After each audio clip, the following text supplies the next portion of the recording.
Datang ke Ambon, Dirjen Dukcapil pastikan tak ada masalah belangko IKTP.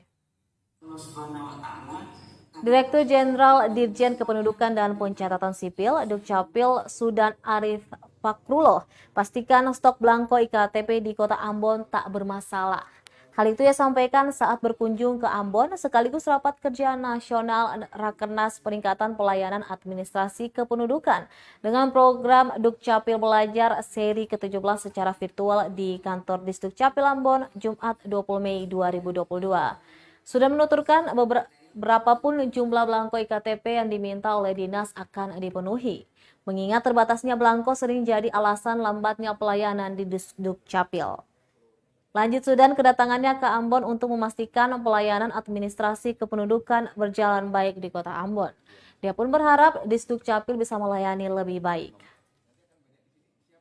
Tujuan saya datang hari ini.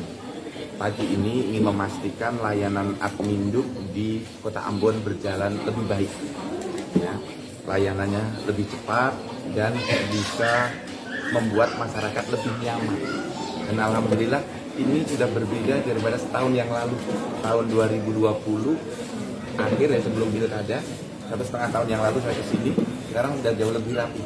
Jadi terima kasih Pak Sekda, terima kasih Bu Dukcapil. Ini penting, pembenahan ini penting.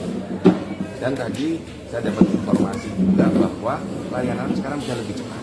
Nah ini harapan kita, tempatnya lebih nyaman, layanannya juga lebih cepat. Ya alhamdulillah sudah mulai lebih baik. Dan yang kedua saya ingin mengecek anjungan Dukcapil Mandiri. Karena kita sekarang sudah punya alat seperti ATM. Dan di Kota Ambon sudah kita kirim kira-kira setahun yang lalu. Sudah mulai operasional ya? Sudah ya? Sudah di launching langsung? Sudah di launching ya. Nanti kita ingin melihat anjungan Dukcapil. Semoga Allah merahmati kita semuanya, memberikan ridho kepada semuanya. Sehat selalu, semangat selalu. Terima kasih. Terima kasih sudah nonton. Jangan lupa like, subscribe, dan share ya.